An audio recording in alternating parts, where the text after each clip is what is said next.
여러분 안녕하세요. 삼성전자 매니아 천만전자입니다. 오늘 하루도 잘 보내셨나요? 오늘 그래도 삼성전자 의미 있는 슈팅이 있었죠. 3% 상승이 있어서 그나마 좀 안위를 하고 있고, 좋아하시는 분들도 있지만은 반대로 굉장히 아쉬워하시는 분들도 있을 겁니다. 마침 꼭 매수를 하려고 했더니 매수 버튼을 벌써 올라가 버리니까 이걸 못 따라가는 거예요. 이 부분에 대해서 상당히 아쉬워하는 개미들이 많으리라 봅니다. 오늘 보니까 이재용 부회장이 징역이 확정됐더라고요. 그래서 앞으로 삼성전자의 방향과 미래는 어떤지 한번 그 부분에 대해서 같이 여러분들과 한번 살펴보고자 합니다. 먼저 이재용 부회장에 대해서 한번 보면은, 먼저 이재용 부회장은 대법원 상고를 하지 않기로 하였어요. 그러다 보니까 이제 특검 측도 고민하다가 재상고를 하지 않기로 같이 이제 결의한 거죠. 그러다 보니까 징역 2년 6개월로 이제 형이 이제 확정이 된 겁니다.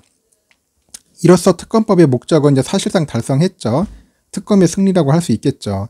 하지만 이 부회장이 형 확정으로 17년에 2월 구속돼 가지고 2심 집행유예를 받았죠. 이때 석방 직전까지 약 353일을 복역을 했어요. 그러다 보니까 이 353일이면 한 1년 정도 되죠. 그래서 약 1년 6개월 정도만 보유하면 된다고 하더라고요. 그러다 보니까 이제 형 확정에 따른 여러 가지 취업 제한이나 문제도 풀어야 할 문제도 많이 이제 대두되고 한답니다. 현재 상황은 이렇게 되고 있고요. 삼성전자 또 그 현재 대응으로 봤을 때 이제 본격적으로 이제 비상 경영 체제의 고삐를 이제 지을 것으로 이제 봅니다. 지금 총수가 이제 공백이잖아요. 총수 공백이니까 이제 삼성에서 이제 또 잘하는 또 비상 경영 체제 나름대로 멋지게 한번 경영을 할 것 같습니다.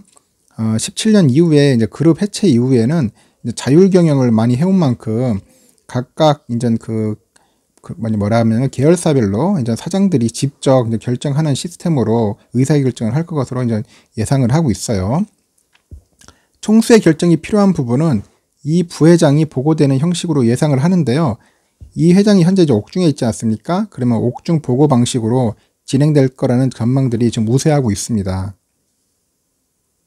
그러면 향후 이 회장이 관련된 그런 반응은 어떨까? 향후에 어떤 방향으로 흘러갈지는 한번 보면은 법조계하고 산업계의 이목은 이 부회장이 사면과 가석방에 이제 집중을 관심하겠죠.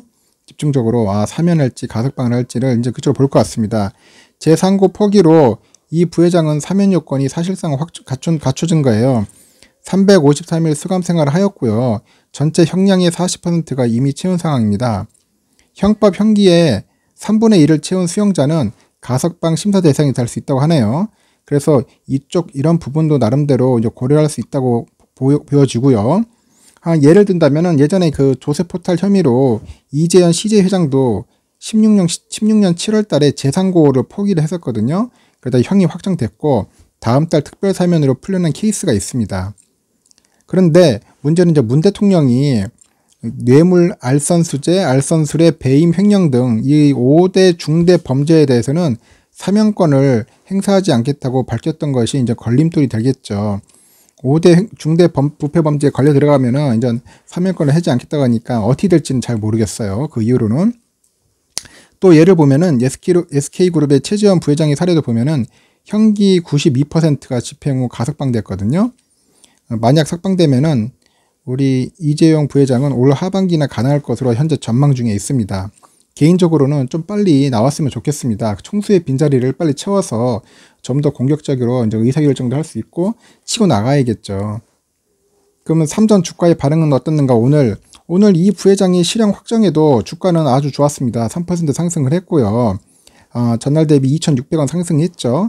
장중 한때 89,900원까지 갔었어요. 쭉 갔었는데 그래도 어느 정도 89,400원에서 종가를 마무리됐습니다. 그래도 나름대로 3%의 상승은 상당히 의미가 있다고 봅니다.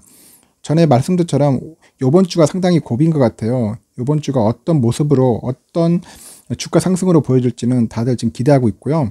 그리고 또 이 주가 변동에 큰 역할을 한 게 테슬라와 협업을 통해서 차량용 반도체 개발이라는 소식이 좀 들려오고 있습니다. 상당히 호재거리가 지금 들려오고 있죠. 또한 미국 반도체 공장 증설 관련된 보도도 외신에서 계속 나오고 있고요. 이 두 호재가 상당히 큰 영향을 끼쳤던 것 같아요. 하지만 삼전은 투자 규모나 시기 등은 결정된 것이 없다고 합니다. 그래서 아직까지는 결정된 것이 없다고 조심스럽게 이렇게 의견을 내비치고 있는데요. 단지 삼전이 인텔 제품 위탁 생산을 예상보다 빨리 진행할 것이라는 전망도 나오고 있습니다. 일단은 전망은 좋게 나오고 있어요. 전망은 좋은데 전망은 나름대로 긍정적으로 보고 있는데 일단은 시장 반응은 또 어떤지를 한번 살펴봐야 할 것 같습니다. 또 가장 중요한 게 이번엔 28일 날 주주 환원 정책에서 어떤 모습을 보여줄지, 어떤 또 생산에 대한 관련된 그런 말 그대로 증설에 관련된 내용들이 어떻게 나올지도 한번 궁금해지고요. 특히 배당금에 관련된 것도 상당히 궁금합니다. 일단 이제 투자하고 배당이 관련된 게 많이 이슈화 될 겁니다. 그래서 이번 주가 가장 고비고 이번 주에 나름대로 많은 사람들이 삼성전자를 매수하지 않을까 예상을 합니다. 이렇듯 오늘 삼성주가의 변동은 나름대로 긍정적인 시그널을 보여줬어요. 그리고 저점에서 매수하신 분은 상당히 오늘 득을 봤을 겁니다. 특히 오전에 잠시 빠졌었잖아요. 잠시 빠진 틈을 탔을 때 이때 매수를 하는 사람들은 상당히 좋았죠. 다시 또 치고 올라가더라고요. 그래서 이때 유심히 봤는데 이 저점에 매수하신 분들은 상당히 아주 타이밍이 좋았다고 생각합니다. 하여튼간 삼성전자는 가능한 싸게 사시길 바라고요. 만약에 매수를 하더라도 꾸준하게 매수해서 장기 투자하시면은 나름대로 좋을 것 같습니다. 하여튼간 장투하시고 여러분들 성투를 기원하겠습니다. 이상 천만전자였습니다.